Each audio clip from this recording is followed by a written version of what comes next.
네, 여러분들 안녕하세요. 시사타파의 심층분석 시작하도록 하겠습니다.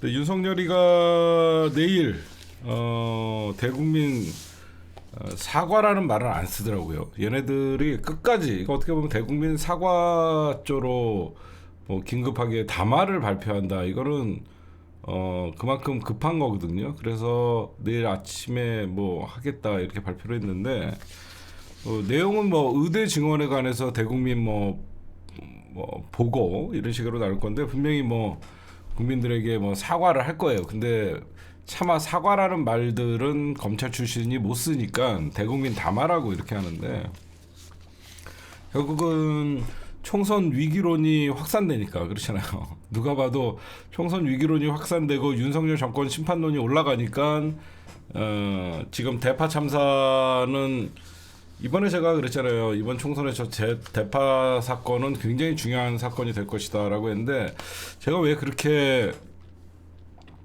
봤냐면 먼저 대파 참사를 왜 저거는 큰일 난 사건이라고 봤냐면 결국은 총선은 먹고 사는 문제 그리고 국민들이 그러니까 경제예요. 총선은 먹고 사는 문제가 가장 직격탄인데 거기에다가 여러분들 제가 이제 여론조사가 나왔어요. 한번 보세요. 요번 총선에 미치는 영향, 과일값, 결국 물가 상승 이게 가장 커요. 이게 한번 보세요. 제가 이종섭 논란은 거의 사람들이 이제 이슈가 덮이겠지만 이 물가는 논란이 덮이지가 않아요. 여기 중간에 있는 보세요. 논란. 그리고 이제 남은 게 이겁니다. 의대 정원 문제. 물가는 얘네들이 잡을 수가 없잖아요. 이제 이해가 가세요? 물가는 갑자기 오늘 5,000원 하던 대파가 내일 875원이 되는 이런 기적 같은 일이 일어나지 못하니까 물가에 대해서는 얘기를 못하는 겁니다. 이종섭 논란은 뭐 사퇴시키면서 자기네들은 이제 뭐 마무리 지었다라고 생각하는 게 있고 유일하게 남은 게 이거 하나입니다. 이게 총선을 앞두고 여기저기서 사람들 응급실에서 죽어나갔다 이런 정부의 책임론이 나올 수 있기 때문에 결국은 물가 얘네들은 가장 중요한 거 총선에 영향을 미치는 시민들의 체감하는 물가는 제쳐놓고 요거에 이제 하는 거예요. 그럼 제가 말씀드리는 게 뭐냐면 결국 얘네들은 핵심은 이 경제 어떤 파탄, 경제 파탄에 의한 시민들의 고통인데 그 시민들의 고통을 더 가중시키는 게 의료 참사예요. 그렇잖아요. 이 경제도 힘들어 죽겠는데 이제는 아파도 병원도 못 간다. 이러면 다 정부 원망이에요. 그렇잖아. 그러니까 얘네들은 실질적으로 손대고 싶은 물가에는 자기네 능력으로는 물가를 잡을 능력은 안 되고 그렇죠? 잡을 줄도 모르고 잡는다고 잡히지도 않고 그러니까 이제 의대 문제에 대해서 이제는 의대 문제는 여러분들 이건 약속 대련이 아닙니다. 의지의 문제는 극적 타결이 된다 그래갖고 이제 선거에 미치는 영향은 없어요. 아시다시피 의사들은 아직도 사직서를 더 내고 있고 지금 휴학하고 있는 의대생들이 10,000명이 넘어가고 있는데 이거는 제가 볼 때는 내일 의대 약속 대련이 아니라 이 모든 핑계를 의사들에게 넘기려고 하는 거예요. 현재 정부는 보다 좋은 의료 서비스를 제공하기 위해서 대한민국의 뭐 미래를 위해서 의사들의 숫자를 증원하는 게 맞다라고 보는데 그러니까 의사들에게 이 모든 의료 참사에 대해서 책임을 전가하기 위한 내일 대국민 담화라고 저는 생각을 합니다. 아니 의사 문제 의사 탓을 해도 이렇게 만든 정부 탓을 하죠. 왜 그러냐면 의사들이 심판의 대상이 아니거든요. 그렇죠?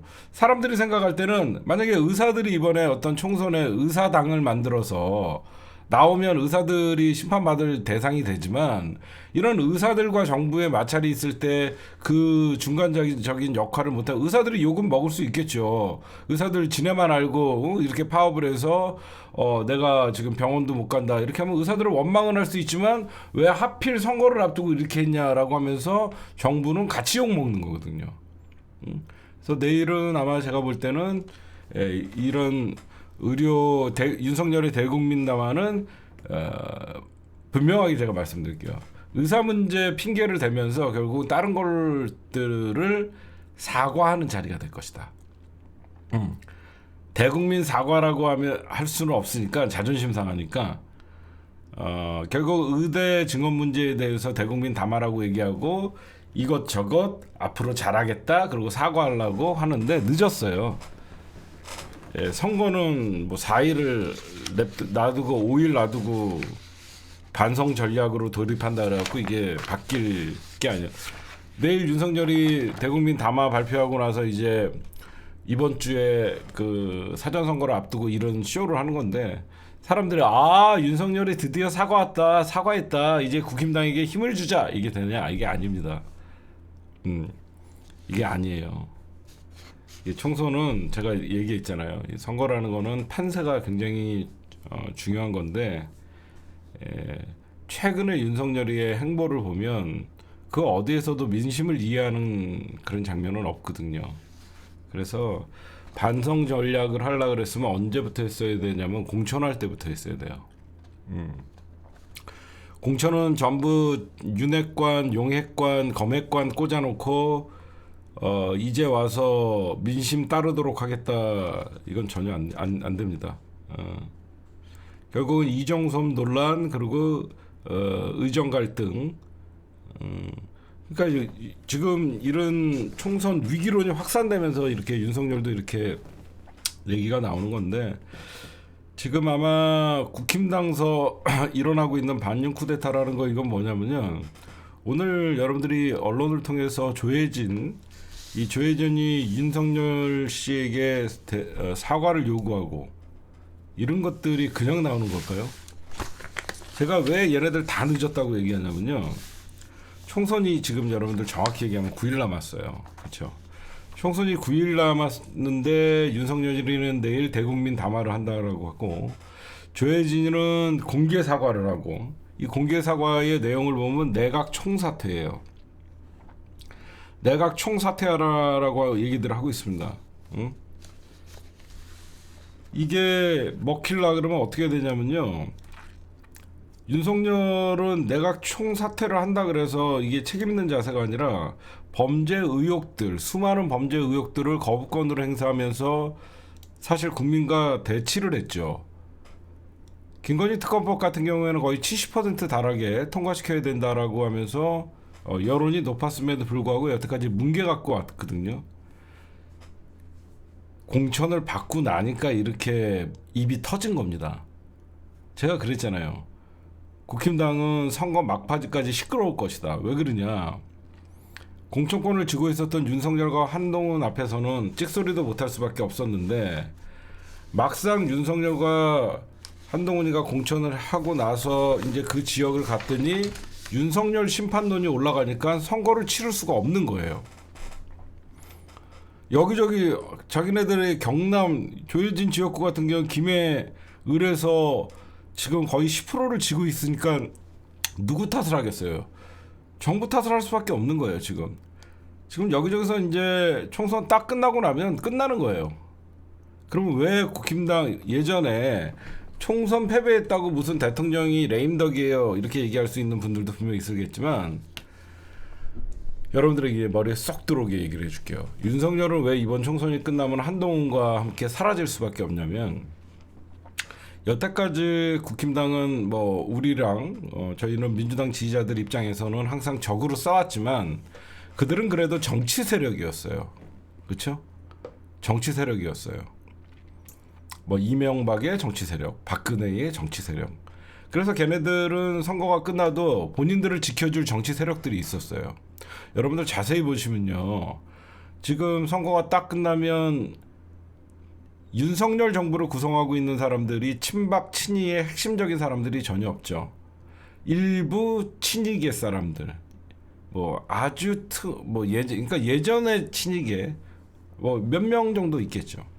근데 여러분들이 자세히 생각하면 윤석열은 자기를 지켜줄 만한 세력이 없기 때문에 이번 총선에서 어떻게 해서든지 새로운 검찰 세력을 공천을 해서 총선 이후에도 본인의 안위를 지키려고 했던 겁니다. 근데 주진우 검사나 이원모 검사나 자기가 투입했던 정성 들였던 검사 공천들이 사실상 졸전을 하고 있죠. 지금 결국 걔는 그 사람들은 당선권 밖에 있어요. 그럼 총선이 딱 끝나자마자 이제는 윤석열과 한동훈에게 모든 걸 맡겼잖아요.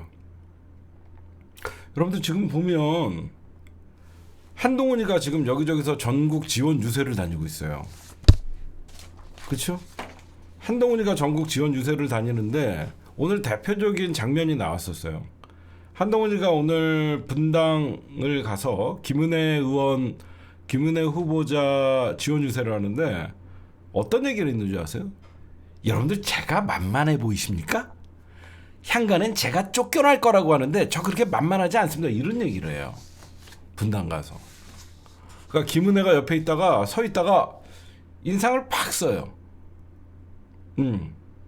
김은혜가 옆에 있다가 인상을 팍 써요. 그러니까 그런 것들을 보면 한동훈이는 도대체 여기 가서 똑같은 얘기하고 저기 가서 똑같은 얘기. 분당 가서는 여러분들 정부가 분당을 정부는 권력을 잡고 있기 때문에 누가 봐도 한동훈은 윤석열의 아바타잖아요. 그렇죠? 제2인자잖아요. 그러면 분당에서 저희가 뭘 원하는지 총선이 끝나면 바로 저희가 분당의 요구를 받아들이겠다 이런 연설을 원했을 거라고 그 지역의 후보자는. 근데 한동훈은 엉뚱한 소리예요. 제가 만만하게 보이십니까? 뭐 이런 얘기하고 다니면요. 사람들이 뭐야 저 사람 싸우러 왔어? 이런 생각을 한다고요. 근데 그런 한동훈이 전국을 휩쓸고 다녀요. 그럼 어떤 생각을 할까요? 지금 한동훈이는 자기가 마치 국힘당의 비대위원장이자 대표잖아요, 사실. 그러다 보니까 어깨에 뽕이 들어가고 어디 가면 자기를 환대를 해주잖아요. 그럼 으쓱 그래갖고 사진 찍으라 그러면 이지랄하고 찍어요. 박근혜랑 사진 찍는데도 이러고 찍어요. 그건 그냥 전형적인 초짜고 선거가 뭔지도 모르고 돌아다니는 거예요. 저는 국민의힘이 한동훈의 늪에 걸렸다라고 생각하는 거예요. 한동훈이 왜 이번 총선에 여러분들 투입됐나 가만 원인을 한번 생각해 보세요. 한동훈이가 이 선거에 투입된 이유는 윤석열의 한계를 드러내고 윤석열의 부정평가가 너무너무 올라가기 때문에 윤석열을 안 보이게 하고 한동훈이라는 참신함 갖고 선거를 치르려고 했던 그들의 전략이에요. 그렇기 때문에 마지못해서 울며 겨자 먹기 식으로 윤석열보다는 그나마 한동훈이가 낫지라는 생각을 하면서 국힘당 후보들도 한동훈이를 비대위원장으로 받아들이고 한동훈이가 현재 총괄선대본부장을 하면서 전국을 돌아다니는 겁니다. 근데 한동훈이가 가장 멍청한 게 뭐냐면 집권 여당은 선거를 앞두고는 바짝 엎드린다는 얘기들이 사실상 그냥 나온 얘기는 아니에요. 왜 집권 여당이라는 사람들은 무한 책임을 져야 되는 그 입장이니까요. 선거에서. 그러니까 집권 여당은 남 탓을 하면 안 되는 거예요. 왜 국민들이 너희들에게 권력을 줬는데 너희들이 아직도 2년이 지났는데 문재인 정부 탓하고 야당 탓하면서 너희들 도대체 뭘 했냐라는 결국은 되돌아오는 거는 국힘당을 원망하는 것밖에 없거든요. 지금 한동훈이가 제일 잘못하고 있는 게 뭐냐면 한동훈이는 자기가 집권 여당의 비대위원장인지 뭔지도 몰라요. 한동훈이 입에서 심판론을 꺼내고 있어요. 이재명 조국을 심판하재요. 가만 생각해 보세요. 뭐든지 사람들은 윤석열 정부 2년이 지나고 나서 이번엔 누가 봐도 윤석열 정부의 중간평가이자 윤석열 정부의 국민들의 어떤 호응도를 보는 거잖아요. 생각해 보세요. 윤석열 심판론이 윤석열의 부정평가가 60%가 넘어가는데 이재명과 조국을 심판하재요. 처음에는 이재명 심판하자고 하더니 이제 한술 더 떠갖고 조국 혁신당에 바람이 부니까 조국 혁신당도 심판하자 그러면서 2조 심판론을 꺼내놓고 있는 거예요. 그게 먹히겠냐고요. 그래놓고 점점 초조함을 드러내면서 다른 후보들에게는 막말 조심하라 하더니 연일 쓰레기 개 같은 그냥 누가 봐도 그냥 아유 수준 떨어져 아유 표 떨어져 이런 소리밖에 나오지 않는 거예요. 그러니까 얘는 되게 단순한 거예요. 야당은 당연히 심판론을 하는 거예요. 그렇잖아? 역대 어느 총선 역대 어느 대선에서 야당이 집권 여당을 심판해야 된다라고 떠들지 않은 적이 없어요. 근데 얘는 이번 선거에서 윤석열 심판론이 올라가니까 이런 맞불을 놔야 된다고 단순하게 생각한 거예요. 쟤네들이 윤석열 심판론을 하니까 우리는 이재명 심판론을 하자. 이게 안 맞는다는 거죠. 누가 봐도 이재명은 지금 심판받고 있잖아요. 니들 검찰에 의해서 매주 두세 번 재판을 받고 수사를 받고, 근데 사람들이 생각할 때는 어때요? 이재명은 지금 대선 지고 나서 검찰에 굉장히 고초를 겪고 있거나 누가 봐도 그런 생각을 합니다. 근데 윤석열은 그 어떤 심판을 받았어요? 대통령 되고 나니까 공정과 상식은 무너지고 자기 아내에 대한 수사는 뭉개버리고 검찰은 아예 수사 자체를 안 하고 소환 자체를 안 하고 압수수색조차 안 하고 여기저기 뻥뻥 터지고 있는 대한민국이 이태원 참사를 비롯해 갖고 수많은 참사와 의혹들에 대해서는 뭉개고 국민과 소통은 아예 신년 기자회견도 안 하는, 정작 민심은 움직이지 않는 거예요. 그러니까 조혜진이 같은 여당 내 국힘당의 후보들이 윤석열에 대한 사과를 요구하는 겁니다. 여러분들 좀 희한하지 않아요? 총선이 끝나지 않는데 대통령에게 사과를 요구하는 거. 이건 쿠데타예요. 윤석열이 볼 땐 쿠데타죠. 우리가 볼 때는 국힘당 정치 세력의 부활의 신호탄입니다. 제가 오늘 그 얘기를 해주고 싶은 거예요. 웬만하면 총선 전에 대통령에게 무릎 꿇고 사죄해야 된다. 이거는 총선 후의 멘트예요. 잘 들어보시면. 그렇지 않아요? 총선 이제 9일 남았는데 이왕 참은 거 총선 끝나고 그 책임을 물어서 윤석열에게 사과를 요구하자. 이게 맞는 건데 총선을 9일 남겨놓은 시점에서 갑자기 친윤계 그러니까 비윤계 사람들이 대통령이 낮은 자세로 사과를 요구한다라고 하면서 이렇게 올라가는 거예요. 이미 총선은 기울었다는 거죠. 그래서 이제 정치 세력들의 국힘당 안에서도 여러분들 알다시피 홍준표도 있고 유승민도 있고 기존에 김무성도 있고 기존에 국힘당을 지탱해 왔던 정치 세력들이 분명히 존재하잖아요. 윤석열 등장 이후에 친이건 친박이건 모든 정치 세력들이 다 죽었잖아요. 그래서 한동훈은 스스로 불안감을 얘기하는 겁니다. 제가 총선이 끝나면 쫓겨난다고요? 누가 그럽니까? 저 그렇게 만만하지 않습니다. 병신 같은 소리죠.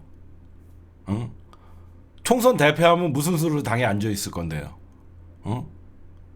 여러분들 생각해 보세요. 내가 쫓겨나는 게 만만한 게 아니죠. 생각해 보십시오. 더불어민주당이 200석을 얻었어요. 범민주진영이 200석을 얻었어요. 국힘당에선 뭐라고 가장 큰 책임 누구예요? 비대위 해체예요. 응? 나중에 쫓겨나갈 거가 아니라 버틸 수 없는 거예요. 응? 얘는 제가 얘기했잖아요. 얘 좀 있으면 외국 런정섭 이어서 런동은. 저 얘기했잖아. 런정섭은 남의 일이 아니에요. 총선 끝나고 바로 런동은이에요. 런동은 딱 왜 조국 신당에서 가장 1호 법안이 한동훈 특검법 발의되기 전에 런동은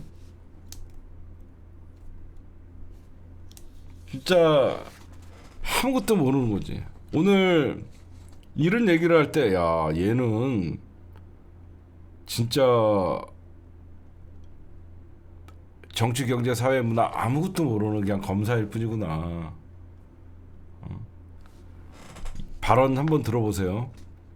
국민의힘을 찍어줘봤자 저는 나중에 쫓겨날 것이라고 하는 소리가 있는데 저 그렇게 만만하지 않다. 저는 여러분을 위해 총선 이후에도 제 역할을 다할 것이다. 그러니까 사람들이 총선 이후에는 한동훈은 여러분들 이게 착각하는 게 있어요. 한동훈 이 말 이면에는 어떤 게 있냐면요. 사람들이 윤석열과의 관계가 소원해져서 쫓겨날 거라고 얘기하는데 한동훈이는 윤석열에 의해서 쫓겨나는 게 아니라 한동훈이는 국힘당의 정치 세력들에 의해서 쫓겨날 거예요. 그렇죠? 지금 정치 분석가들이나 막 이런 사람들이 떠드는 게 총선 이후에는 한동훈이 책임론을 들어서 윤석열이가 경질할 것이다. 아닙니다. 총선 이후에는 국힘당에 숨죽였던 정치 세력들이 부활할 수밖에 없어요. 그 사람들의 목소리가 커질 수밖에 없죠. 대표적인 게 유승민이나 홍준표나 이런 사람들이 얘네들은 또 비대위 체제로 갈 수밖에 없어요. 그렇잖아. 얘네들은 4년 내내 3년 내내 비대위 체제로 갈 수밖에 없어요. 그러니까 얘네들이 이제 4일 앞두고 나서 기존의 조혜진이나 그 여러 가지 많은 사람들은 선거를 많이 치러본 사람이잖아요. 유승민이나 조혜진이나 이런 사람들은 어떻게 보면 국힘당의 오래된 사람들인데 이 사람들이 윤석열 지금 반성해야 된다라고 이렇게 떠드는 이유는요. 결국은 민심을 이기는 대통령이 없는데도 불구하고 윤석열이가 저렇게 밀어붙이니까 본인들이 볼 때는 지금이라도 반성을 해야 된다 뭐 이렇게 얘기하는데 제가 총선 이후의 상황이 굉장히 재밌을 거라 그랬죠. 윤석열은 이제 국힘당이랑 끝난 거예요. 총선 끝나고 나서 국힘당이 대패하면 윤석열을 지켜줄 만한 국회의원들이 몇 명이나 남아 있겠냐고요. 그러니까 국힘당에서 이제 윤석열을 쫓아내는 거예요. 선긋기 하면 어떻게 되냐. 윤석열과 한동훈이의 가장 착각은 자기네들이 국힘당의 후보로 대통령이 당선됐지만 국힘당이라는 거대 대한민국의 기득권 세력들은 윤석열을 버리는 데는 1초도 안 걸려요.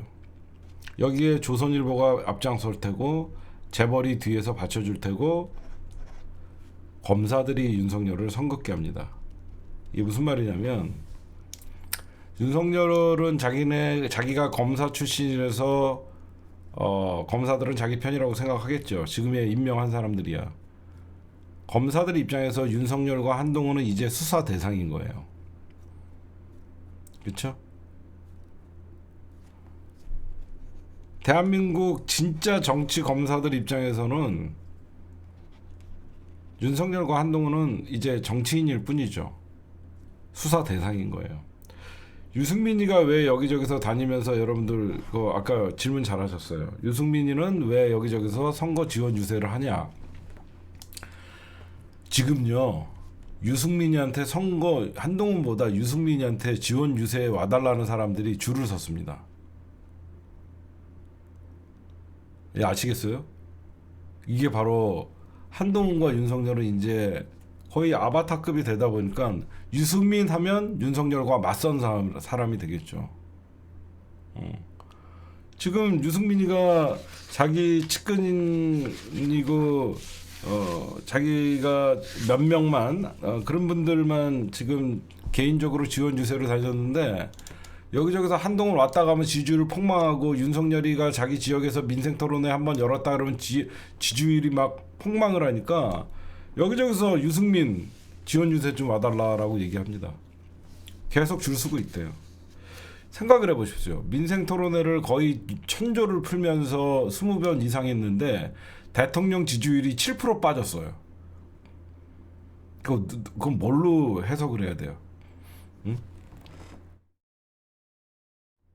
여러분들 잘 생각해보세요. 윤석열이가 거의 1월 달에 시작해갖고 지금 선거 직전까지 1000조를 풀면서 20번의 민생토론을 했는데 지지율이 7% 폭락했어요. 아무 효과도 없다는 거죠. 응? 그렇잖아요. 그러니까 윤석민이 입장에서는 제가 아까 서두에서 얘기했지만 결국 국민의힘에서는 윤석열과 손절하지 않으면 다음 대선이 없다라고 생각할 수밖에 없겠죠. 그러니까 유승민 입장에서는 지금 보면 국힘당이 되게 한심해 보이겠죠. 유승민이는 공천에 공짜도 꺼내지 못할 정도로 계속 예전부터 유일하게 대통령 저러면 안 된다, 대통령 국민들에게 사과해야 된다라고 주구장창 떠든 유일한 사람이 유승민이에요. 지금 조혜진이 이런 사람들 여러분들 오늘에서야 대통령 무릎 꿇고 사과해야 된다라고 얘기했잖아요. 왜 이제서야 저런 말들이 나올까요? 아무도 얘기할 수 없었어요. 그렇죠? 국힘당은 아마 총선 끝나고 스스로들이 엄청나게 반성을 할 겁니다. 이런 징조가 여기저기서 한두 번 일어난 게 아니죠. 국힘당 지지자가 아닌 우리도 국힘당이 위험하고 망조의 신호들이 여러 번 들어왔었는데 이태원 참사를 시작으로 오송 참사, 최상병 수사 외압 사건 여러 가지 의혹이나 이런 것들이 있을 때 전부 뭉개기식으로 하고 이런 게 할 때마다 그 대통령이 직접 나서서 사과해야 된다. 이태원 참사 같은 것도. 근데 어떻게 보면 국민의힘이 이렇게 된 꼴은 여태까지 윤핵관 이런 인간들이 다른 반대의 의견을 갖고 있는 사람들의 입을 틀어 막으면서 아무 말도 못하면서 방관했던 원인들이잖아. 그렇잖아요. 결국은 자기 공천 하나 받으려고 여태까지 윤핵관에게 찍히지 않으려고 한동훈에게 찍히지 않고 윤석열한테 찍히지 않으려고 방치하다가 결국은 총선이 다가오니까 지지율은 안 나오고 이제는 할 말을 해야 되겠다라고 하면서 여기저기서 본물 터지죠. 총선 끝나면 어떻게 했어요? 응? 총선 딱 끝나는 순간 윤석열 탈당 요구가 있을 겁니다. 윤석열 탈당하고 국민의힘 재건해야 된다라고 하면서 새로운 그러니까 한동훈이는 차기 대선 후보가 아니에요. 검사들이 이렇게 정치를 그러니까 윤석열이가 혼자 국민의힘을 망쳐놓고 나라를 망쳐놓은 게 아니라 한동훈과 같이 망쳤다고 많은 사람들이 생각하기 때문에 한동훈이는 지금 일시적인 언론이 만들어낸 총선용 대선 후보였던 거예요. 그렇죠? 조선일보가 만들어낸 한동훈의 대선 후보였던 거예요. 한동훈이를 대선 후보로 띄워서 이재명과 미래 권력의 대결로 만들어서 이번 총선을 치르고 싶었기 때문에 한동훈이를 대선 후보로 만들어놨던 거예요. 그렇잖아. 한동훈이를 대선 후보 국힘당의 대선 후보로 만들어놔야 이번 총선을 이재명 대 한동훈의 미래 대결로 만들려고 했는데 갑자기 윤천조가 전국을 돌아다니면서 런종섭이 나타나고 대파를 흔들고 이러다가 폭망을 한 거예요. 그러다 보니까 한동훈뿐만 아니라 윤석열 둘이 같이 대파와 함께 사라지는. 또 이제 선거 끝나면 또 당선자들 또 어디 가갖고 뭐 무릎 꿇고 또 저희가 잘못했습니다 이지랄 떨고 뭐 난리를 치겠죠. 근데 저는 국민의힘은 윤석열 탓하기보다 본인들이 어떻게 국민의힘이 망가지는 걸 보면서도 아무 말도 할 수 없었는지 무력감에 대해서 반성을 해야 된다고 생각하고 오늘은 이런 얘기 좀 해볼게요. 우리가 좀 민주당의 역사나 우리 민주화 역사 얘기 좀 잠깐 할게요. 우리가 87 항쟁이 일어났었죠, 여러분들. 저보다 여기 선배이신 분들은 87 항쟁을 몸소 겪은 분들도 많죠. 87 항쟁이 일어났을 때 우리는 많은 생각을 했어요. 와, 이제는 새로운 세상이 온다. 드디어 군부 정치의 종식이 일어나는구나. 그렇죠? 박정희 전두환으로 이어졌던 25년간의 세월.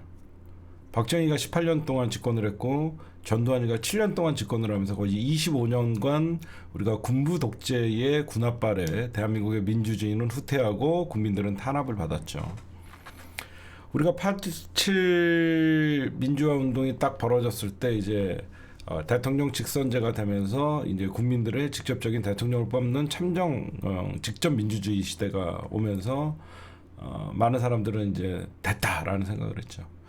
그때 이제 안기부의 공작에 의해서 김대중, 김영삼의 양김 분열이 일어나면서 사실 우리는 어부지리로 노태우에게 다시 권력을 줬었죠.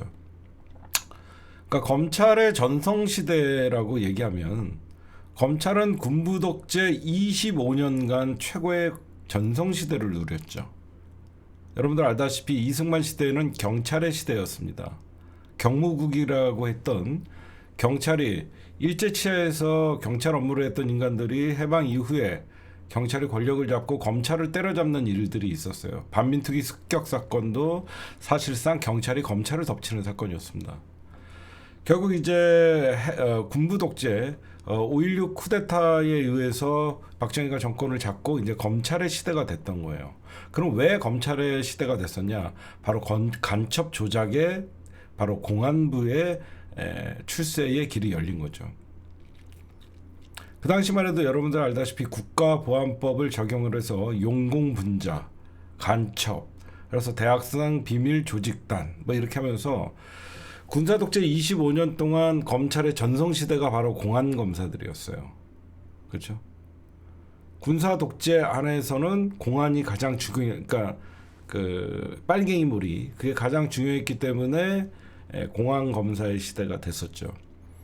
그래서 사실상 이제 그 전까지 그 이후에 이제 김영삼 대통령을 중심으로 이제 김대중 대통령, 노무현 대통령, 문재인 대통령 이 김영삼 대통령 시대 이후로는 공안 검사보다는 이제 특수부 검사들의 시대가 왔던 거예요. 그 특수부의 검사의 정점이 바로 윤석열이고요. 여러분들이 그거를 좀 아시면 될 거예요. 그렇죠? 군사 독재 시절에는 용공 빨갱이 머리 국가보안법을 적용해서 야당 탄압의 도구로 삼았기 때문에 검찰의 시대였죠. 어떤 일이 있었냐면요. 87항쟁 그리고 우리가 민주화의 열기를 느꼈을 때 우리가 최근 들어서 여러분들 자세히 해방 이후에 검찰이 이런 조직이라고 안 거는 몇 년 안 됐어요. 이게 무슨 얘기냐면 우리가 조국 장관님이 당하기 전까지 검찰이 이렇게 나쁜 놈들인지는 사실 몰랐어요.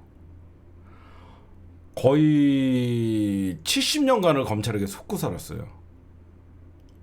박근혜 탄핵할 때만 해도 윤석열은 정의로운 검사였어요. 한동훈은 대한민국 최고의 칼잡이라고 하면서 우리가 응원했던 사람들이에요. 저는 2019년에 검찰개혁 촛불 집회를 중심으로 검찰의 민낯이 저는 세상에 나타나면서 사람들이 검찰은 무소불위의 권력을 갖고 있겠다 이렇게만 알고 있는데 많은 사람들이 느낀 건 뭐냐면 검찰이 좋은 검찰도 있지만 검찰이 맘만 먹으면 그동안 얼마나 사건을 조작하고 일부라고 생각을 했던 나쁜 놈들이 정점이 검찰이라는 걸 알았던 거예요. 제가 보면. 그러니까 예를 들어서 예전에 여러분들 80년대 이제 민주화 운동을 하면요. 어디로 많이 잡혀가냐면 국정원에게 그 당시에 안기부한테 많이 잡혀가죠. 80년대 운동권 하다가 가장 많이 끌려가는 게 백골단에 의해서 잡히면 안기부에 끌려가냐면 그러면 안기부에서 막 고문을 당해요. 안기부에서 고문을 당하면 사람들이 결국은 나중에 고문에 지쳐갖고 안기부가 하라는 대로 해요. 제가 간첩입니다. 북한이 진짜로 써요. 근데 거기서 그때 안기부의 고문에 의해서 자백을 했던 사람들이 왜 그때 안기부가 고문할 때 자백했냐라고 물어보면 사람들이 아주 착각을 하고 있어요. 검찰에 가서 다르게 진술하려고 그랬대요. 먼저 경찰이 잡아갔을 때 경찰에서 잡아간 걸 안기부가 끌고 가요. 검찰로 넘어가기 전에 안기부가 조져놓는 거예요. 사람들이 그만큼 순진했어요. 검사하면 엘리트 집단, 그래서 검사 앞에서 얘기를 하면 자기가 안기부에서 고문당하면서 얘기했던 게 뒤집어질 수 있겠다라는 착각을 하면서 검사 앞에 간대요. 근데 그 당시에 많은 사람들이 느끼기에 검사는 더한 새끼들이었대요. 안기부는 고문을 통해서 강요를 하면서 자백을 받았지만 이 검사 새끼들은 안기부에서 자기가 너 이거 자백 왜 했어? 네가 스스로 얘기한 거잖아. 고문에 의뢰했습니다. 야, 그 정도는 다 고문 받는 거야. 이런 식으로. 이미 검사들은 안기부에서 들어온 자료를 그러니까 사실 확인을 하지 않고 그거를 토대로 얘를 간첩몰이로 기소를 했던 거예요. 그러니까 많은 그 당시에 민주화 운동을 했던 사람들이 악랄한 검사들에게 덫을 떨었다는 거죠. 정말 검사들은 여러분들 알다시피 제가 왜 이 얘기를 하냐. 군부 독재 25년 동안 검찰은 여러분들 우리가 이런 얘기하면 좀 마음이 아픈데 87 민주화 운동 항쟁의 87 항쟁의 최대 수혜자가 검찰이에요.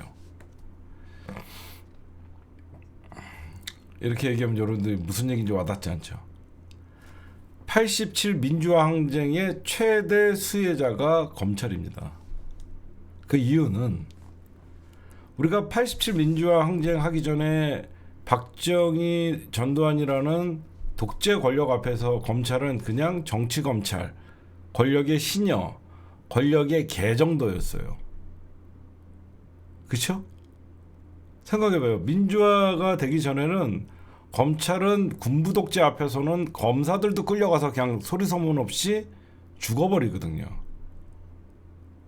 그러니까 그러니까 정권의 개, 정치 검찰, 뭐 이런 권력의 신여 이렇게 하면서 그 정권을 지키기 위한 검찰권의 어떤 그 정도의 역할이었다는 거예요. 근데 이제 민주화가 되고 나서 이제 문민정부가 김영삼 정부 이후에 드러나고 나서는 검찰의 시대가 돼버린 거예요. 왜? 5년짜리 권력이라는, 그러니까 검찰 입에서 이제는 민주화가 됐기 때문에 5년짜리 권력이 우리를 어떻게 할 수 없다라는 이제 본인들의, 우리는 이제 권력의 신여가 아니라 권력을 잡을 수 있는, 권력을 바꿀 수도 죽일 수도 있는 사냥개가 돼버린 거예요. 이제 검찰이 얼마나 오만해지기 시작했는지 알겠죠. 군부 독재 때는 잘못 개겼다가는 죽잖아요. 검사건 나발이건.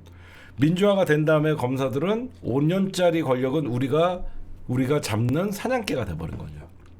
얘네들의 위치가 바뀌는 거야. 얘네들이 여러분들 얼마나 오만을 했었냐면 2002년 노무현 대통령이 여러분들 당선이 됐죠.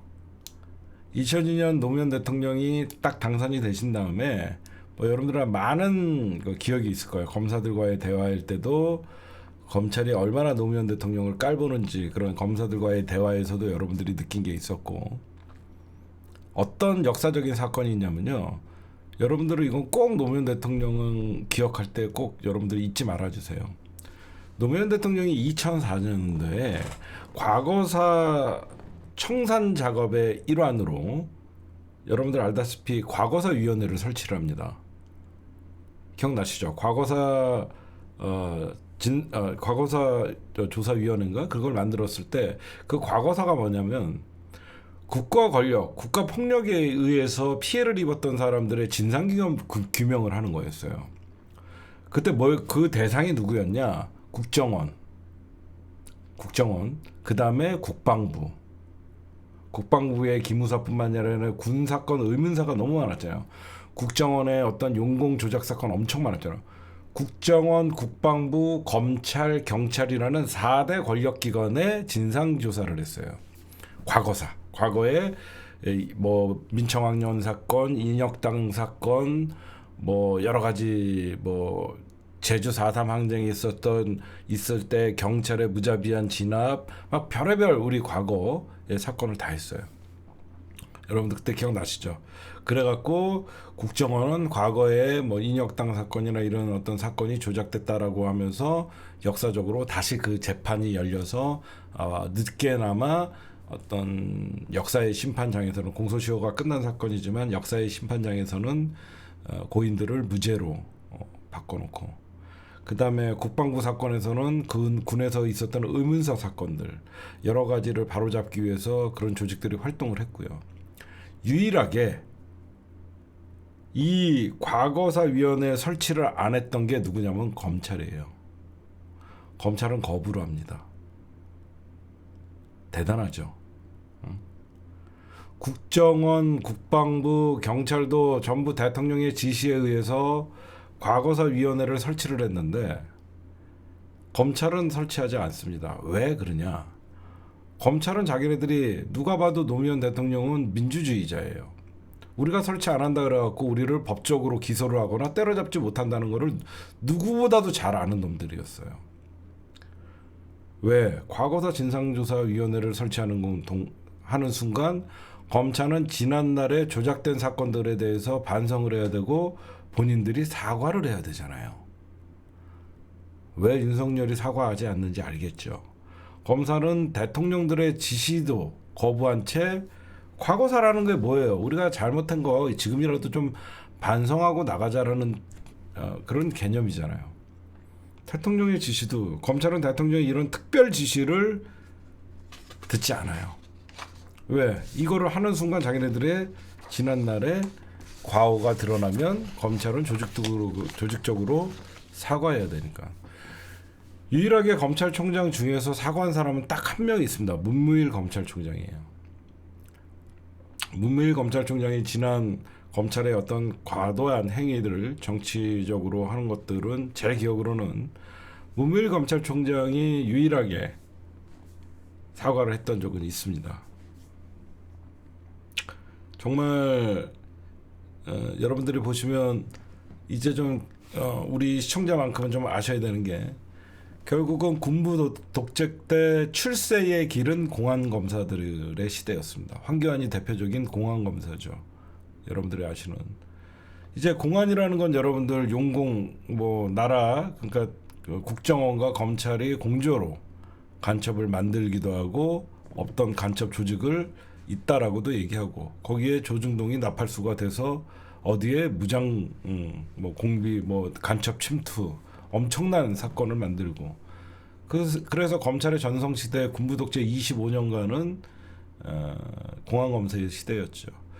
이제 문민정부가 들어서고 나서 이제는 공안이라는 용공 빨갱이 무리는 사실상 그들이 집권하는데 매력은 느끼지만 더 이상 집권의 수단이 될 수는 없다는 걸 느껴서 이제 특수부가 전성시대가 온 거예요.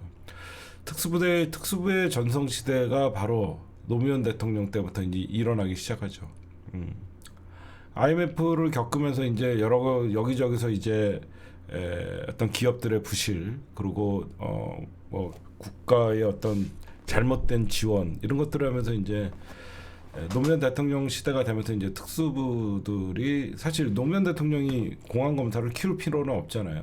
그래서 재벌 개혁이나 재벌 해체, 재벌 개혁에 가장 앞장서는 척했던 게 이제 특수부들 검사죠. 윤석열이나 이런 자들.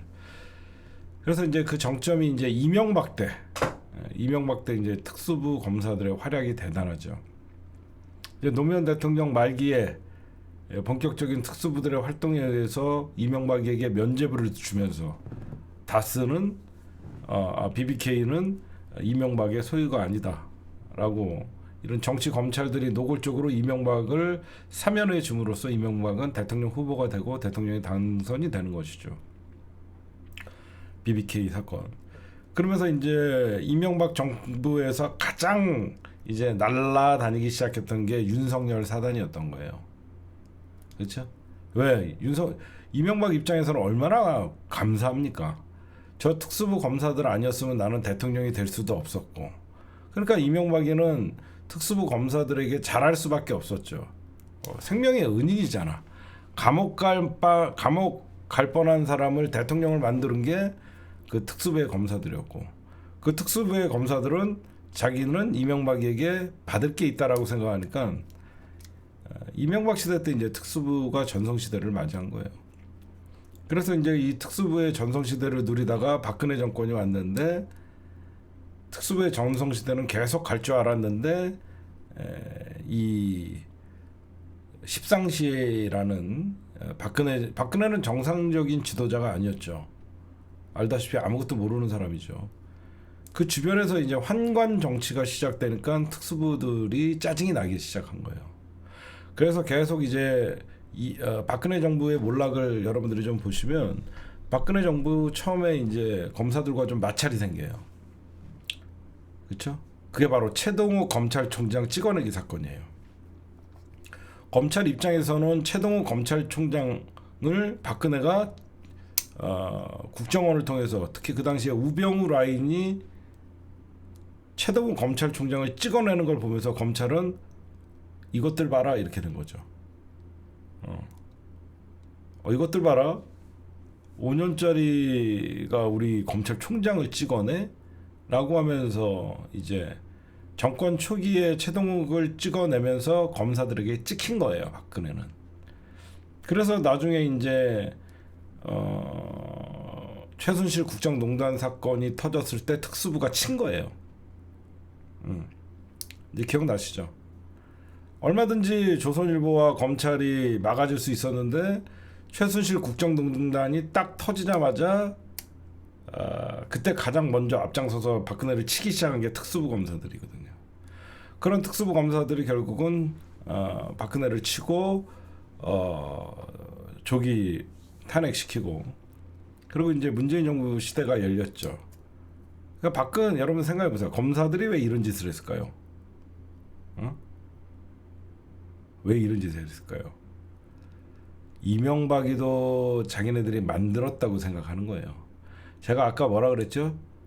박정희 전두환 시대에는 정치, 검찰, 권력의 개, 권력의 신여, 이런 검찰하면 그 정도의 이미지가 있었는데 87 민주화 항쟁 이후 검찰은 권력을 무너뜨릴 수도 권력을 유지시킬 수도 있는 막강한 힘을 가진 무소불위의 권력이 됐다는 거예요. 이명박이도 자기네들이 만들어준 권력이라고 그래서 이명박이는 특수부 검사들을 영전을 해서 이명박 시대 때 윤석열 사단이 승승장구했던 것이고, 이명박 사단에 이어서 자기네들이 승승장구할 거라고 생각했는데 박근혜 정부가 들어오자마자 특수부와 마찰이 생기면서, 최동욱도 특수부거든요. 특수부와 마찰이 생기면서 사실상 전면전이 펼쳐진 것이고 결국은 탄핵이라는 결과물을 낳은 것이고, 이제 그러면서 이제 박근혜가 탄핵됐기 때문에 문재인 정부가 생겼다고 생각하는 거죠. 검사들 입장에서는. 이해가 가세요? 우리가 박근혜를 탄핵을 시키고 우리가 박근혜를 감옥에 넣기 때문에 문재인 정부가 탄생했다라는 자기네들이 생각할 때는 문재인 정부 탄생의 주인공은 검찰이라는 생각을 하는 거죠. 얘네들이 건방지게. 그랬더니 문재인과 조국이 검찰 개혁을 해? 그러면서 대든 거예요. 이 역사적인 이 배경을 보면요, 이것들 봐라, 정권 탄생하게 해줬더니 이 새끼들이 우리를 개혁한다고? 이렇게 하면서 그러니까 대한민국의 기득권들이 검찰과 손을 잡고 조국을 친 거예요. 그래서 검찰 개혁 아무나 건드렸다간 니들 죽는다는 어떤 선례를 남기기 위해서, 그건 말도 안 되는 거였거든요. 그렇죠?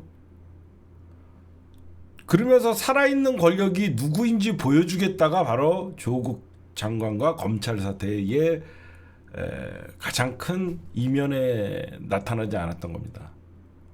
우리는 검찰이 살아있는 권력 문재인과 조국을 찾다고 생각하지만 검찰의 가장 실수가 그거였던 거예요. 진짜 대한민국의 살아있는 권력은 검찰이었는데 그걸 드러내지 않으면서도 검찰권과 권력을 유지할 수 있었는데, 굳이 문재인 정부와 조국을 치면서 자기네들이 더 센 권력이라는 걸 보여준 사건이에요. 그래서 나중에 얘네들이 우리의 정체가 탄로난 거죠. 우리의 정체가 탄로나다 보니까 이제는 이제 걷잡을 수 없는 거죠. 이재명 당대표, 그 당시에 이제 민주당이 권력을 잡고 있었는데 검찰 개혁에 정면으로 거의 전면전을 펼쳤잖아요. 그 당시에 청와대와 법무부와 검찰과 전면전을 펼쳤는데 청와대가 졌죠. 검찰이 이겼죠. 이재명을 막아야 되는 거죠. 여기서 우리가 지면 우리는 죽는다. 그래서 윤석열이가 등장하는 겁니다. 숨겨놨던 검찰이 살아있는 권력이 이제는 권력의 하녀나 권력의 개가 아니라 이제는 우리가 권력도 잡겠다 하고 하면서 드러난 게 바로 윤석열이가 직접 온 거죠. 저는 어떻게 보면 우리 민주정권이 봤을 때는 굉장히 아픔이 있죠. 검찰한테 권력까지 뺏겼으니까. 근데 우리는 윤석열이나 특수부, 누군가가 검찰 개혁을 시도했기 때문에 그들의 민낯을 볼 수 있었고 그들의 위험성을 알 수 있었기 때문에 다음 민주정권이 들어서든 국민의힘의 정권이 들어서든 다시는 검찰 권력이 권력을 잡을 수 있는 시대는 이제는 끝났다고 생각합니다. 윤석열이라는 평생 검사만 했던 자가 권력을 잡으면 어떤 식으로 국가가 운영되고 어떤 식으로 어떤 보수도 괴멸되는지를 보여준 거예요. 제가 왜 여러분들에게 이런 말씀을 드리냐면, 권력의 개가 권력의 주인이 되는 순간 자기네들의 세상이라는 오만과 착각에 빠지는 것이죠. 진정 주인은 국민들인데 얘네들은 밖에 있을 때는 권력을 만들고 권력을 무너뜨릴 수 있는 힘을 갖고 있었지만 본인들이 싸우는 상대가 국민이 되는 순간 이길 수 없는 거예요. 이 말이 가장 중요한 겁니다. 검찰에 있을 때는 자기네들은 정치 권력과 싸우면 돼요. 그러면 집권 여당이건 야당이건 여러분들 검찰이 이거 얘기 들으면 여러분들 아마 깜짝 놀랄 겁니다. 윤석열이나 특수부가 문재인 정권을 치면 살아있는 권력을 쳤다 그러면서 박수를 받죠.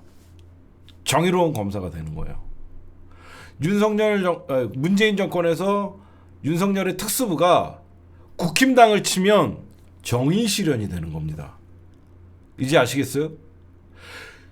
특수부 검사들은 정권 편에서 상대방 정당을 민주당이 정권을 잡았을 때 국힘당을 치면 정의 실현이 되는 것이고 살아있는 권력과 붙어도 자기네들은 정의로운 검사가 되는 거예요. 어느 정당을 쳐도 자기네들은 늘 꽃놀이패로 권력을 휘두를 수 있는 검찰이었다는 거죠. 왜? 권력과 싸우니까. 정치 권력과 검찰 권력이 싸울 때는 검찰 권력이 무조건 유리한 거예요. 그렇잖아요. 그러니까 윤석열이가 문재인 정부와 싸우니까 공정과 상식, 성역 없는 수사 이런 말들을 수식어로 붙여주면서 조중동이 화력 지원을 해주잖아요. 우리야 윤석열을 죽이고 싶고 윤석열을 저 나쁜 새끼라고 얘기했지만 근데 만약에 윤석열이 국힘당을 쳤다라고 생각해보세요. 국힘당은 민주시민들에게 윤석열과 한동훈은 또 다른 스타예요.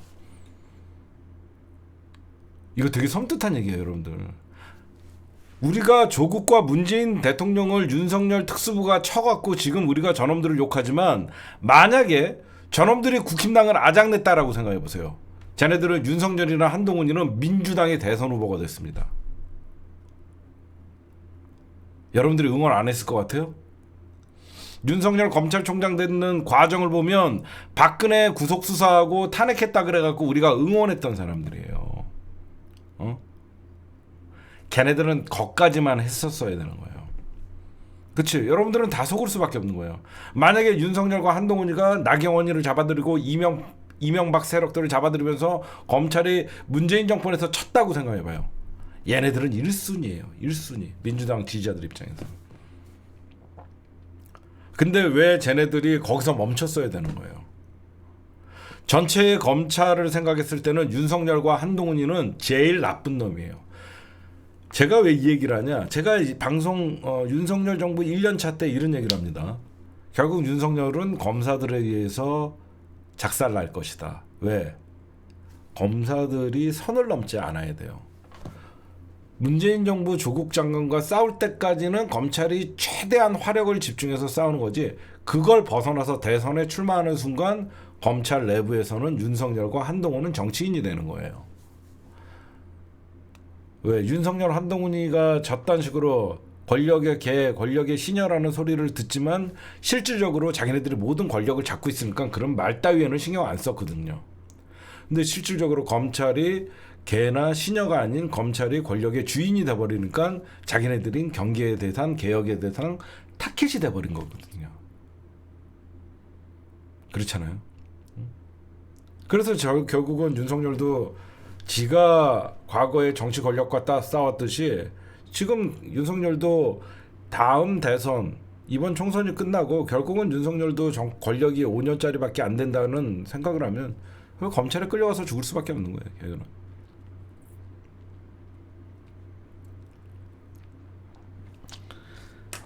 제가 오늘 여러분들에게 이 검사들이나 이런 현재의 상황을 얘기하면 결국은 얘네가 이제 권력을 잡았잖아요. 가장 착각이 그거예요. 검찰권을 갖고 정치 권력과 싸울 때는 자기네들이 이렇게 해도 저렇게 해도 유리한 고지의 싸움이지만 막상 자기네들이 권력의 주인이 되니까 싸움의 대상이 정치 권력이 아니라는 거죠. 싸움의 대상이 바로 국민이 돼버린 거예요. 국민과 싸울 때는 어떻게 싸워야 될지 모르는 거죠. 여기서 한계가 드러난 거죠. 국민을 압수수색을 하고 국민을 때려잡자면 맞아 죽는 거죠. 여태까지 자기네들은 원리 원칙대로 정의를 지킨다 이런 말 한마디로 여태까지 자기네들이 와 소리 들었는데 여기저기서 권력의 주인이 되다 보니까 지나가던 다리가 무너져도 권력의 책임이고 뭐의 책임. 얘네들이 생각할 때 그게 왜 내 책임이냐 이거죠. 이제 이해가 가십니까?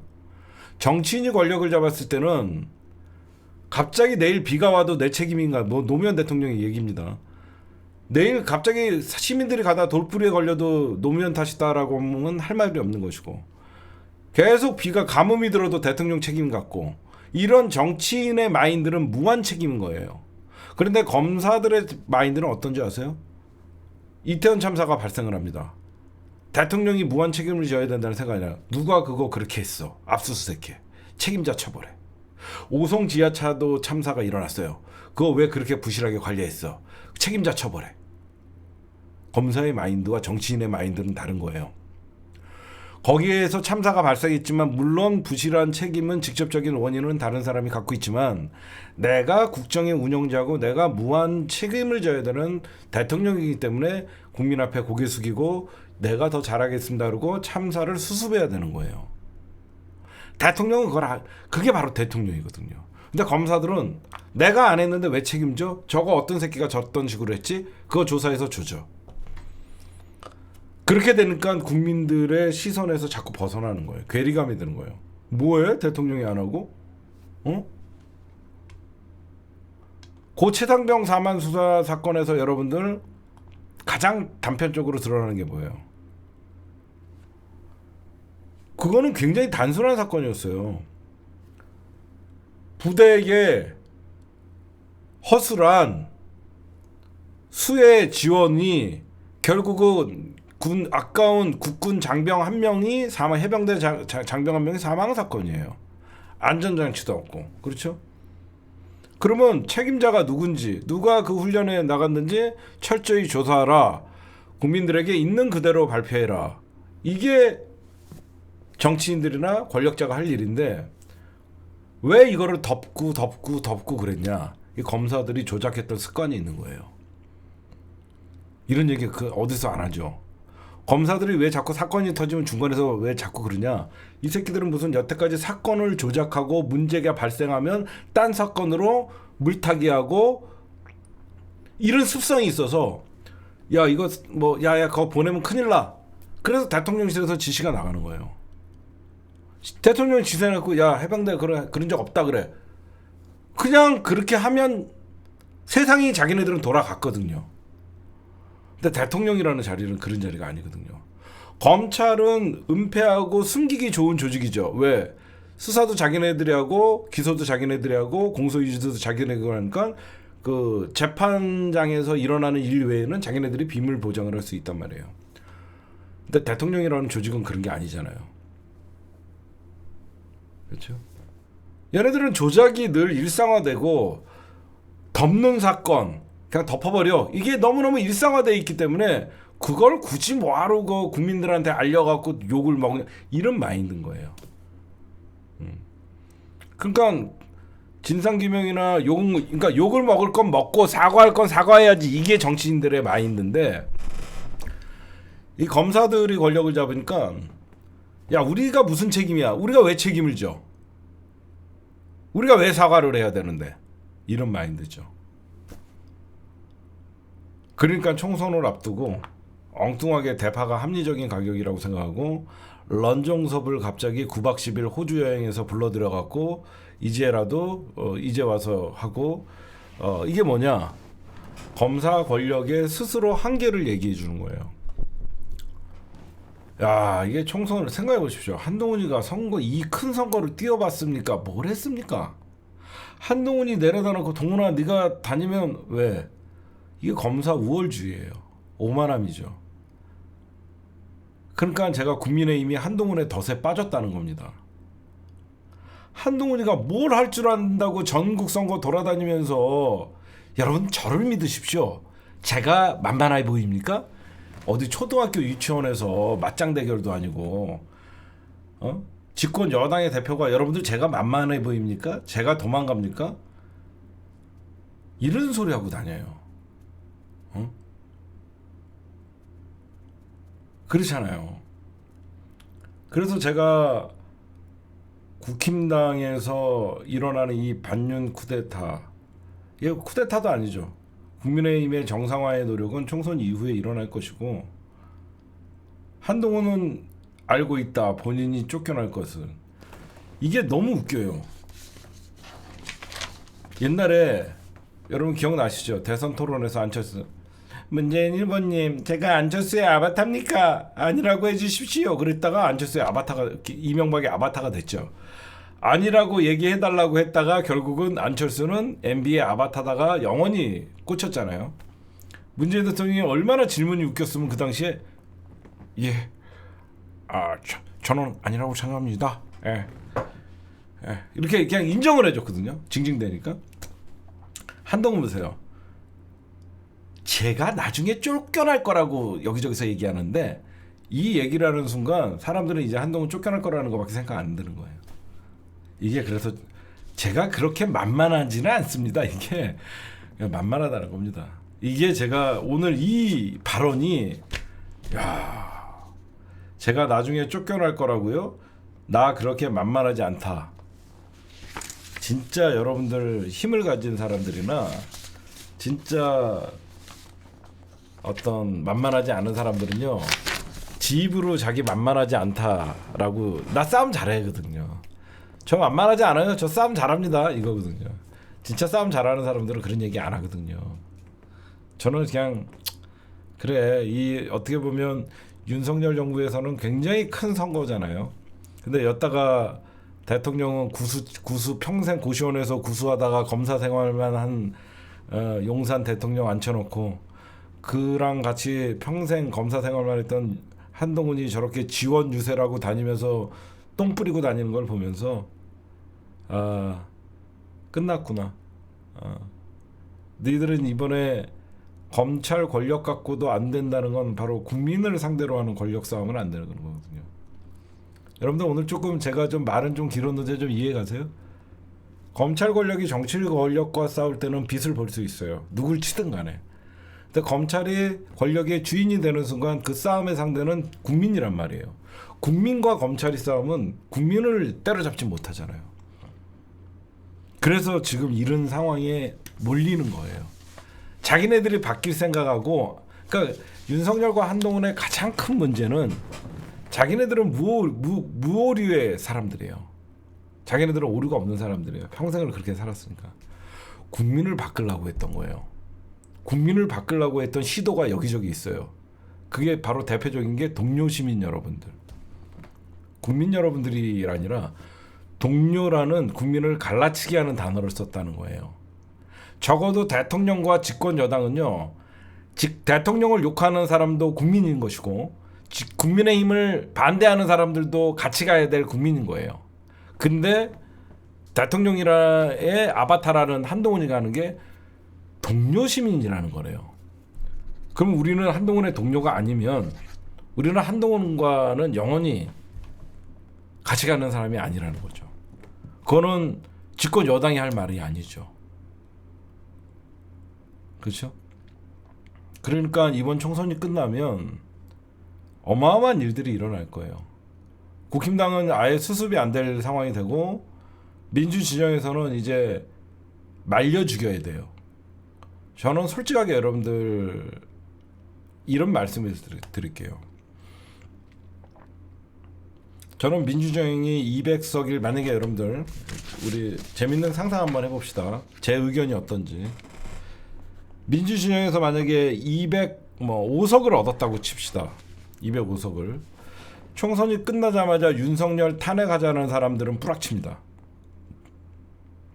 절대 윤석열 탄핵시키면 안 돼요. 205석을 갖고 있으면 윤석열을 탄핵시키면 안 돼요. 말려 죽여야 돼요.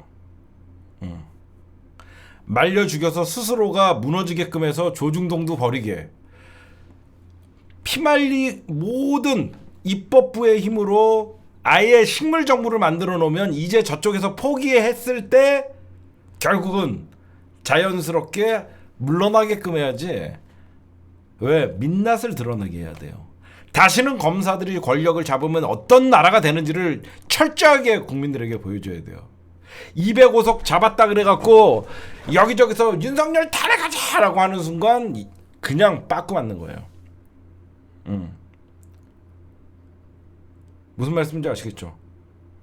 205석 딱 범민주주의에서 잡는 순간 대통령 끌어내린다. 그러면 민주당은 다음 대선, 다음 총선도 어려워지는 거예요. 민주당은 어마어마한 입법부의 힘으로 국가를 정상화를 시켜야 돼요. 그렇죠? 먼저 대국민들의 탄핵이라는 얘기를 절대, 탄핵이라는 얘기는 조중동과 국민의힘에서 나오게 해야 되는 겁니다. 정치는 그렇게 하는 거예요. 상대를 죽일 때는 우리가 너희들 죽인다는 사전 경고를 하면 안 되는 겁니다. 우리는 끝났다라는 자포자기가 나왔을 때 그들이 먼저 우리에게 손을 내밀어서 치는 거예요. 국가를 정상화 만들어야 되는 거예요. 먼저 윤석열이가 망쳐놨던 검찰개혁 법안이나 시행령 같은 거, 새로운 검찰개혁법, 검찰을 이제는 기소청만 남기고 없애버리는 거, 그 다음에 모든 특검을 통과시켜갖고 다시 검찰 독재 국가에서 국민 주권의 민주주의 국가로 다시 만들어내는 과정, 외교 안보를 회복하는 과정.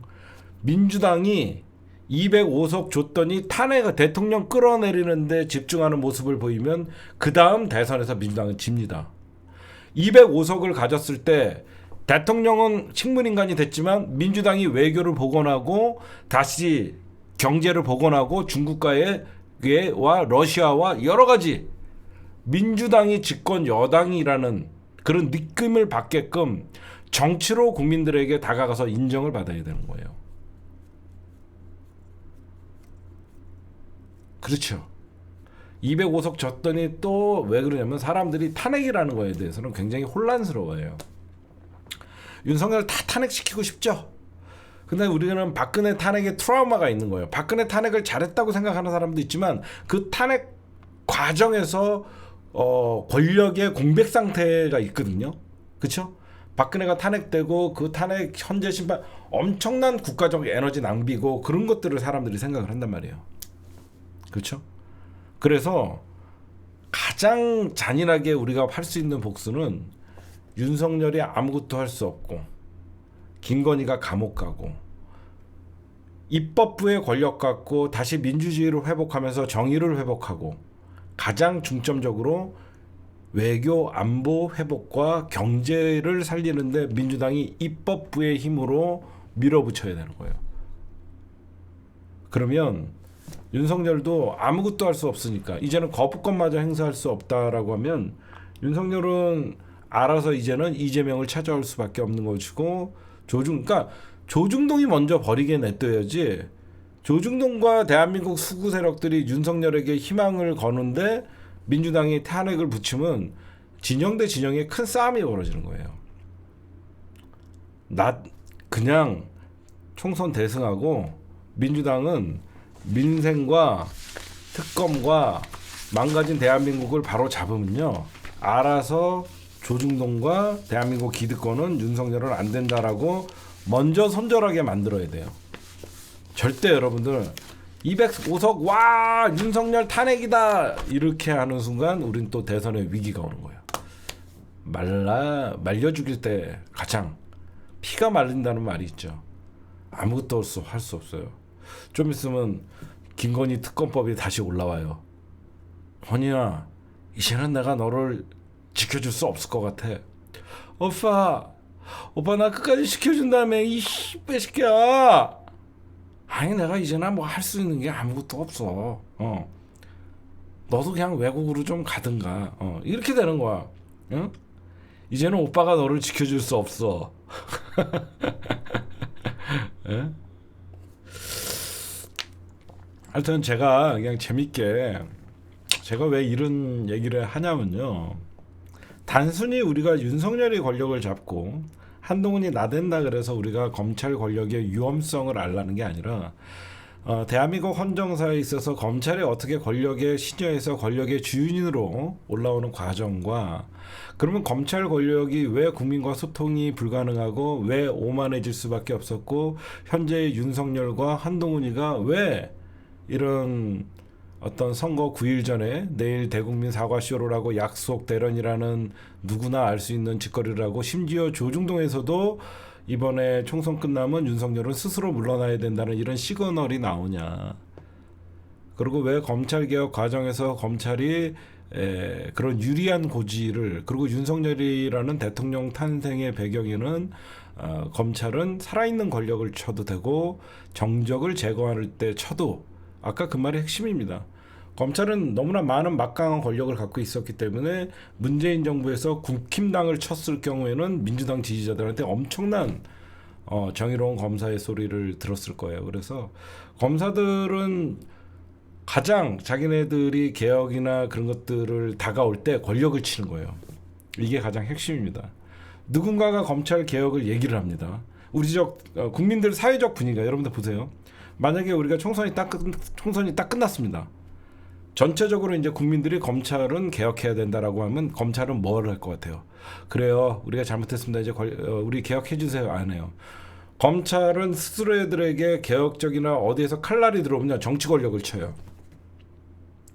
검찰이 늘 그렇게 하면서 검찰 개혁을 피해가는 방법이었어요. 만약에 국힘당에서 이제는 검찰도 개혁의 대상이다라고 하면 검찰은 민주당이나 국힘당 둘 중에 하나를 골라서 칩니다. 왜? 그러면 검찰이 정치권을 치는 순간 모든 뉴스는 도배가 돼요. 검찰 권력과 정치 권력이 부딪히는 순간 모든 이슈는 검찰 개혁의 이슈가 아니라 누구의 비리. 그렇잖아요. 만약에 검찰이 정치권을 친다는 게 윤석열의 누나의 집을 털어갖고 윤석열의 비리를 캐면 정치 권력과 검찰 권력이 붙는 거예요. 그러면 검찰 개혁을 주장했던 국민들은 잠시 지켜볼 수밖에 없는 거예요. 그런 식으로 여태까지 검찰 개혁을 다 피해온 거예요. 그런 식으로. 만약에 민주당에서 검찰 개혁을 이제 205석이 있고 밀어붙이면 검찰은 자기가 갖고 있었던, 그래서 캐비넷 소리가 나온 거예요. 자기네가 갖고 있었던 모든 민주당의 비리를 막 터뜨리면서 민주당과 검찰 권력이 정면으로 붙게 되면 결국은 희생양들이 나오죠. 누군가는 진짜로 검찰이 갖고 있는 자료가 진짜 있을 수가 있잖아요. 그럼 그 사람들은 날아가는 거예요. 검찰에 의해서. 그러면 검찰이 옳았다가 되는 거죠. 그러면서 쉽게 검찰 개혁에 어떤 정당도 쉽게 붙지를 못하는 거예요. 근데 이번에는 다르죠. 검찰은 권력의 신여나 개일 때나 가능한 거지만 지금 검찰 권력이잖아요. 검찰이 주인이기 때문에 검찰이 대놓고 지금 봐봐요. 여러분들 내가 재밌는 얘기 해줄까요? 비교를 하나 해줄게요. 윤석열이 계속 검찰총장이어서 이재명 당대표를 수사하고 이재명 당대표를 기소했다 그러면요, 정의의 실현이에요. 그렇잖아. 얘네들이 얼마나 오바를 했는지 아시겠죠? 윤석열이가 검찰총장이고 한동훈이가 중앙지검장이었으면 야당 대표를 검찰이 정상적으로 수사했다 그러면 한쪽에서는 박수를 받는 사건이에요. 근데 윤석열이가 검찰의 권력의 주인, 대통령이 됐기 때문에 이재명 당대표를 수사를 하기 때문에 야당 탄압이라는 소리가 드는 거예요. 지가 대통령이 돼서 어떻게 보면 국정의 파트너를 검찰 권력을 이용해서 치니까 야당 탄압, 이재명 죽이기가 되는 겁니다. 그러니까 멍청한 놈들이에요, 멍청한 놈들. 그러니까 윤석열이 살라 그러면 이제 여러분들 보세요. 이제 딱 총선이 끝나자마자 어떤 일이 발생하냐. 이제 조중동과 막 일제히 영수회담해라. 막 영수회담 얘기가 나와서 이제는 야당의 협조를 얻어내지 않으면 국정 운영이 사실상 어렵다. 재밌을 것 같아요. 저는 그 다음도 보고 있거든요. 그리고 국정 전면 쇄신 그래갖고 윤핵관 전부 물러나고 이제 아마 윤석열이가 어떤 짓을 할 거냐면 친박 친이를 골고루 기용할 겁니다. 친박 친이를 골고루 기용해갖고 사실상 왜 그러냐면 여태까지 윤핵관 믿고 총선 치르려고 그랬다가 폭망을 하는 순간 자기를 지켜줄 정치 세력이 없잖아. 그렇잖아. MB계랑도 안 좋고 뭐 박근혜계 이명박계랑 다 안 좋잖아. 유일하게 자기가 살 수 있는 거는 MB 박근혜계를 들어오게끔 해서 같이 국정을 운영하는 그걸로 밖에 없어요. 그래서 되게 재밌을 거예요. 만약에 그것도 안 하고 만약에 한다 그러면 조중동이 알아서 내려와라 너. 그러면서 이제 그러니까 윤석열은 총선 이왜 목숨을 거냐면요. 총선 끝나자마자 윤석열이가 얼마나 그동안 못된 짓 했어요. 김건희 특검 이거 100%죠. 고 최상병 특검, 런종섭 특검, 이태원 참사 특검 이거만 진실이 밝혀져도 얘네는 죽어요. 그러니까 야당과 손잡고 안 할 수가 없는 거예요. 그 양평고속도로 특검 거기에 국정조사 얼마나 많습니까? 국정조사 할 거. 그러니까 여러분들에게 부탁드립니다. 뭐 지금 이런 얘기는 할 건 없죠. 우리가 총선이 끝난 다음에 너무 기분이 좋고 들떠서 이긴다고 해도 탄핵을 외치면 아마추어다. 그렇죠? 뭔가 사람들이 여러분들은 있는 권력을 끌어내자고 하면요 반발심이 일어나요. 그래도 좀 지켜보지 그런 것들이 있기 때문에 딱 탄핵이 끝나는 순간 총선이 끝나는 순간 민주당을 우리가 어떤 식으로 대하면 되냐면 국가 재건 세력이라고 생각해야 돼요. 망쳐놓은 대한민국 민주당이 살리겠습니다. 윤석열을 탄핵하겠습니다는 조국이 할 얘기야. 알겠지? 한동훈 특검, 김건희 특검을 저희가 하겠습니다는 조국이 할 일이야. 민주당은 국가를 재건시키겠습니다. 망쳐놓은 대한민국 민주당이 살리겠습니다. 그래서 이재명은 미래의 대통령감으로 만드는 거죠. 이재명을 대통령 만들기 위해서는 이재명이 대통령, 그러니까 사실상 야당의 지도자지만 이재명은 미래의 권력이라는 걸 만들어놔야죠. 이재명을 미래의 권력으로 만들어놔야죠.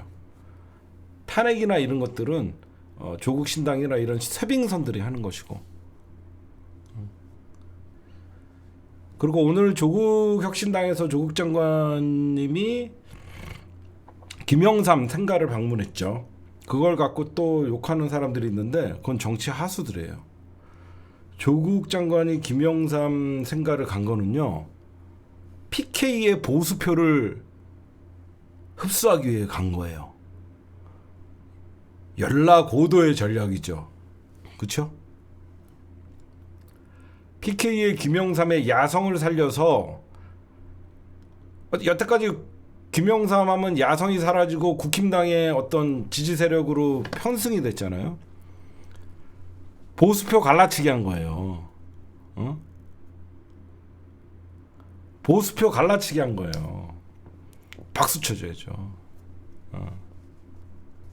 보수표 갈라치기 하려고 김영삼 간 거예요. 그래서 그런 게 있으니까 여러분들 좀 이해하시면 될 것 같고 하여튼 저는 여러분과 이거 마지막으로 사전 선거 우리는 다 최선을 다해서 내일부터 이제 사전 투표 우리가 독려 운동을 해야 돼요. 제가 할 수 있는 거는 제가 여기저기 다닌다 그래갖고 선거판이 뒤집어지는 것도 아니고 저는 많은 사람들이 투표에 참여해서 선거가 바로 투표가 투쟁이라고 생각합니다. 그래서 이번만큼은 우리가 사전 투표에 민주시민들은 단 한 명도 빼지 말고 사전 투표하시고 사전 투표하고 나면 거의 4일 남죠. 4일 동안 바깔기를 할 거예요.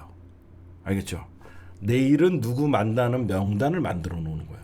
우리는 사전 투표를 하고 나서 나머지 4일 동안 바깔기를 해야 돼요.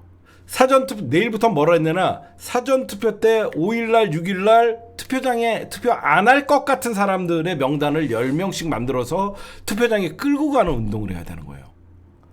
그게 제가 우리 민주진영을 위해서 할 수 있는 것 같아요. 사전 투표장에는 그러니까 5일날 6일날은 투표 안 할 것 같은 사람 전혀 정치에 관심이 없는 사람들을 만나서 투표장으로 끌고 가는 작업을 하고 5일 6일날 우리가 그 일을 다 했다 그러고 하면 이제는 나머지 4일 동안 투표하러 가게끔 할 수 있게 만들어야 된다는 거예요.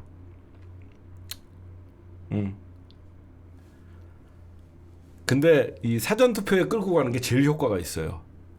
진짜 어디 투표 안 하고 놀러 가려다가 아무 생각 없는 사람들이 많거든요.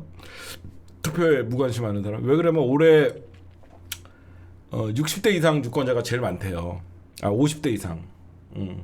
이번에 선거가 60대 이상의 투표자가 20대 30대보다 많대요. 그래서 이제 50대 이상의 유권자가 전체 유권자 중에 가장 많이 차지하고 있고요. 근데 이제는 50대나 60대 초반도 다 제가 볼 때는 이번 선거는 연령을 세대를 구분하지 않고 정권 심판론이 굉장히 세기 때문에 저는 가능하다고 생각합니다. 하여튼 제가 내일부터는 저거 좀 할게요. 박가리 공모 콘테스트인가요? 그걸 내일부터는 공지를 해갖고 여러분들이 메일로 보내주시면 밤마다 내일 박가리 어떤 전략을 쓸 것인가 새로운 방법들을 좀 생각을 해볼게요. 네, 오늘 방송은 여기까지만 하도록 하겠습니다. 네.